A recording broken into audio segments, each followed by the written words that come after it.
அனைவருக்கும் வணக்கம். இன்றைக்கி நம்ம பார்க்க போகிறது முடக்கத்தான் கீரை தோசை. இந்த வீடியோவை ஸ்கிப் பண்ணாமல் முழுசாக பாருங்கள். எப்படி செய்யலான்னு வாங்க பார்க்கலாம். இதுக்கு தேவையான பொருள் பார்த்துக்கலாம். நான் உப்பு கொஞ்சம் எடுத்திருக்கேன், பச்சை மிளகாய் 3 பச்சை மிளகாய் எடுத்திருக்கேன், மிளகு சீரகம், ஒரு கைப்பிடி அளவு முடக்கத்தான் கீரை எடுத்திருக்கேன். இப்போ முடக்கத்தான் கீரையை கழுவி மிக்ஸி ஜாரில் போட்டு ஆட்ட போகிறோம். இப்போ கீரையை கழுவி எடுத்துக்கலாம். கழுவி வச்சு கழுவி போட்டிருக்கேன். அதனால மிளகு சீரகம்,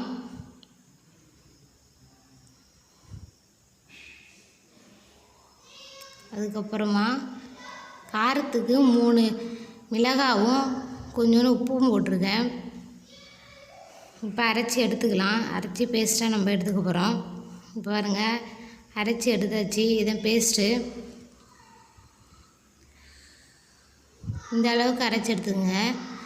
நான் ஒரு 4லேருந்து 5 தோசை வர மாதிரி மாவு எடுத்திருக்கேன், தோசை மாவு. இது ஒன்றா போட்டு கலந்து எடுத்துக்கலாம். நான் ஏற்கனவே அந்த கீரையிலேயே உப்பு சேர்த்துருக்கேன். நம்ம தோசை மாவுலேயும் உப்பு போட்டு கலந்துருக்கோம். அதனால் இப்போ உப்பு தேவையில்லை, கரெக்டாக இருக்குது. உங்களுக்கு உப்பு பத்தலைன்னா நீங்கள் கலந்துக்குங்க. இப்போ ரெண்டுத்தையும் கலந்து எடுத்துக்கலாம். பாருங்கள், நான் கலந்து எடுத்துருக்கேன். அடுப்பில் தோசை கல் வச்சுருக்கேன். அது சூடு என்னென்னு மாவு ஊற்றிக்கலாம். சூடு ஏறிடுச்சு. பாருங்கள், தோசையை ஊற்றிக்கலாம். நல்லா ஊற்றிக்கலாம். நல்லா தேய்ச்சி விடுங்க.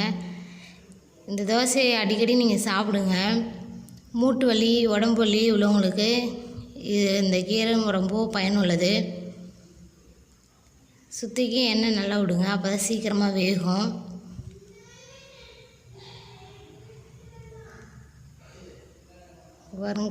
தோசை நல்லா வெந்து வருது. நல்லா வேகட்டும். இப்போ வெந்து வந்ததுக்கப்புறமா திருப்பி போட்டுக்கலாம். அழகாக வெந்துருச்சு. சூப்பராக வருது. திருப்பி போட்டாச்சு. நீங்கள் உங்கள் வீட்டில் ட்ரை பண்ணி பாருங்கள், ரொம்பவே நல்லாயிருக்கும். இதுக்கு கார சட்னியை வச்சு சாப்பிட்டா டேஸ்ட்டு நல்லாயிருக்கும். உங்கள் வீட்டில் அடிக்கடி செஞ்சு கொடுங்க பெரியவங்களுக்கெலாம். இப்போலாம் மூட்டு வலி பிரச்சனை நிறைய பேர்த்துக்கு வருது, உடம்பு வலி பிரச்சனையும் இருக்குது. அதுக்கெலாம் இந்த கீரையை வச்சு செஞ்சு கொடுங்க. இந்தமாரி இந்த வீடியோ உங்களுக்கு பிடிச்சிருந்தா நீங்கள் லைக் பண்ணுங்கள், ஷேர் பண்ணுங்கள், கமெண்ட் பண்ணுங்கள், மறக்காமல் சப்ஸ்கிரைப் பண்ணுங்கள். இங்கே பாருங்கள், ரொம்ப ரெடி ஆயிடுச்சு.